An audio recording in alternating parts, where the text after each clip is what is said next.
Boa tarde, meu povo. Andei sumida, mas voltei. Isso é o que importa, né? Vamos continuar com nossos vídeos para poder motivar você, para me motivar, porque quando eu falo aqui eu também me motivo. Então é isso.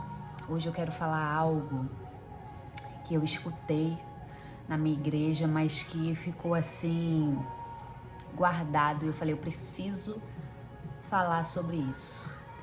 Suas decisões decidem o seu destino. E verdade, né? Aquilo que a gente decide hoje decide o nosso futuro. Olha só. Em Deuteronômio 30:19 diz assim: Hoje lhes dei a escolha entre a vida e a morte, entre bênçãos e maldições. Agora chamo os céus e a terra como testemunhas da escolha que fizerem. Escolham a vida para que vocês e seus filhos vivam. Façam isso amando, obedecendo e apegando-se fielmente ao Senhor, pois Ele é a sua vida. As decisões são sementes. Cada decisão hoje vai habilitar algo no nosso futuro. E o Senhor, Ele, apesar de ter nos dado livre-arbítrio, Ele nos diz, decidam vida, né? Porque Ele quer que tenhamos vida. Então, assim, Ele nos dá liberdade, mas nos dá uma dica, né? Do que devemos escolher. Essa é a nossa vontade. Só que nós temos o direito de decidir, né? O livre-arbítrio. Então, o que você está decidindo hoje para a sua vida? Você está decidindo ter vida ou você está decidindo outros caminhos que não te levem à vida? Isso é algo para você refletir. Em João 10:10 diz: O ladrão não vem senão para roubar, matar e para destruir.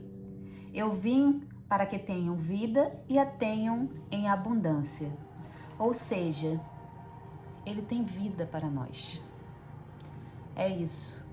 Então pense e reflita se aquilo que você está buscando hoje, se as decisões que você está tomando hoje estão te levando para a vida com Cristo, para a vida em abundância, porque a vida que Ele tem pra gente é vida em abundância.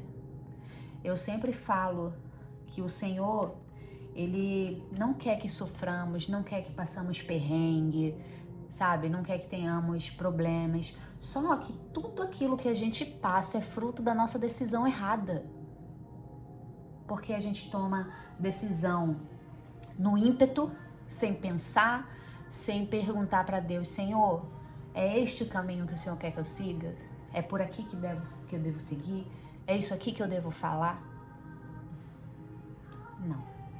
A gente vai lá e aí depois vem a consequência e fala, ai, porque Deus não quer, porque Deus...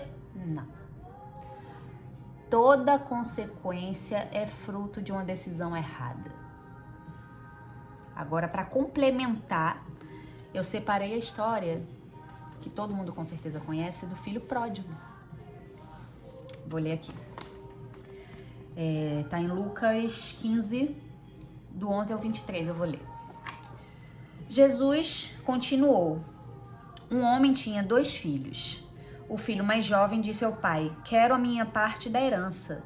E o pai dividiu seus bens entre os filhos. Alguns dias depois, o filho mais jovem arrumou suas coisas e se mudou para uma terra distante, onde desperdiçou tudo o que tinha por viver de forma desregrada. Quando seu dinheiro acabou, uma grande fome se espalhou pela terra e ele começou a ter necessidades. Convenceu um fazendeiro da região a empregá-lo e esse homem o mandou a seus campos para cuidar dos porcos. Embora quisesse saciar a fome com as vagens dadas aos porcos, ninguém lhe dava coisa alguma. Quando finalmente caiu em si, disse, até os empregados do meu pai têm comida de sobra e eu estou aqui morrendo de fome. Vou retornar à casa do meu pai e dizer, pai, pequei contra o céu e contra o Senhor, e não sou mais digno de ser chamado seu filho. Por favor, trate-me como seu empregado. Então voltou para a casa do seu pai. Quando ele ainda estava longe, seu pai o viu. Cheio de compaixão, correu para o filho, abraçou e o beijou. O filho disse: Pai, pequei contra o céu e contra o Senhor, e não sou mais digno de ser chamado seu filho. O pai, no entanto, disse aos servos: Depressa, tragam a melhor roupa da casa e vistam nele. Coloquem-lhe um anel no dedo e sandálias nos pés. Matem um novilho gordo, faremos um banquete e celebraremos, pois este meu filho estava morto e voltou para a vida. Estava perdido e foi achado. E começaram a festejar. Olha quantas decisões estão no meio dessa história, tá? Vamos lá, começar. Primeira decisão errada, a partida. Esse filho, ele decidiu antecipar a herança, né? Porque normalmente a herança a gente recebe quando o pai e a mãe morrem, mas ele decidiu antecipar. Então, o pai dele, como um bom pai, ele tem o livre-arbítrio, deu a parte dele, a parte do irmão, e ele decidiu ir embora. Outra decisão errada. Apesar de ter tudo na casa do seu pai, tá? Comida, roupa lavada, caminha cheirosa, tudo, ele decidiu partir. Ok, o pai, ó, como um bom pai que ama o seu filho, falou: ok, filho, toma aqui, tchau, vai com Deus.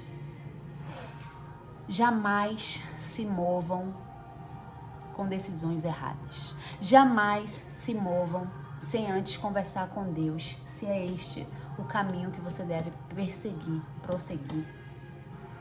Porque às vezes uma decisão errada muda toda uma rota. E depois você vai querer culpar, você, eu, nós, vamos querer culpar ao Senhor. Ah, Senhor, você não pediu a opinião de Deus, você tomou a sua decisão e partiu, né? Porém, após uma sequência de mais decisões, o seu dinheiro acabou, né?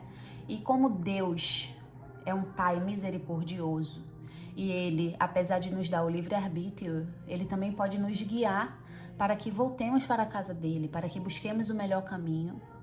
Olha só, Ele moveu uma terra para que essa terra tivesse fome e esse filho acordasse e falasse: Ei, o que eu tô fazendo aqui? Mas ainda assim ele tomou uma outra má decisão e foi buscar um fazendeiro, né? Como diz aqui, convencer um fazendeiro da região a empregá-lo. O fazendeiro botou ele onde?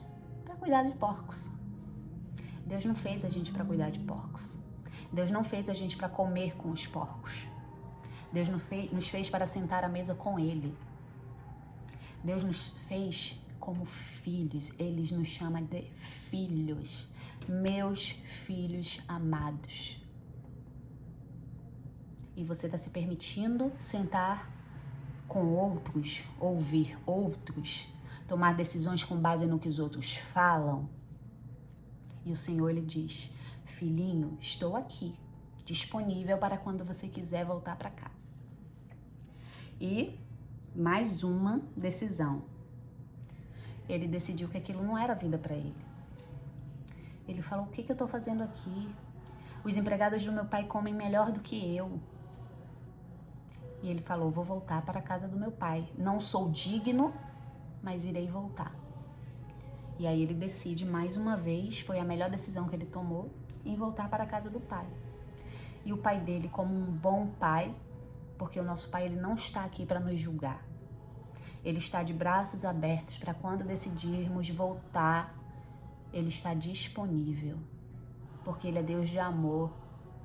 Ele é um pai de amor. Ele não é o pai que vai nos julgar. Ele não é o pai que vai nos apontar. Ele não é o pai que vai nos jogar na sarjeta. De jeito nenhum. Ele está ali nos esperando.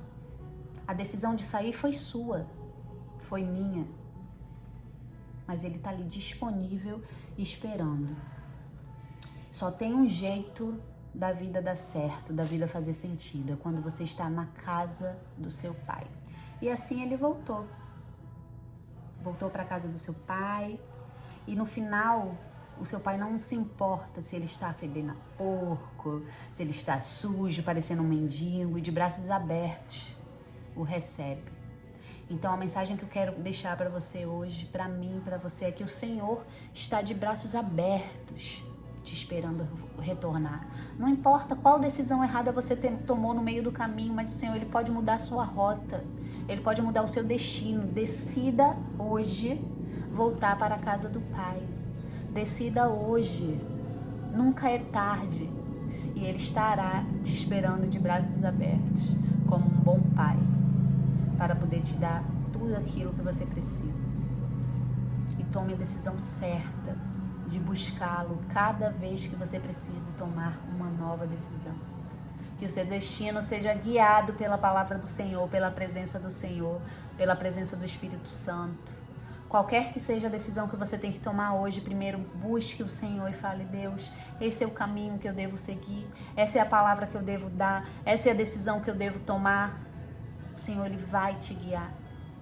Eu creio que Ele vai te guiar. Então, se essa mensagem foi para você, curta, comente aqui: olha, eu recebi isso mesmo, o Senhor, Ele quer que eu volte, hoje eu vou voltar para a casa do Pai e Ele estará de braços abertos te esperando. Compartilha com alguém que precisa voltar para a casa do Pai, tá bom? Um beijo grande e em breve eu volto com mais vídeo.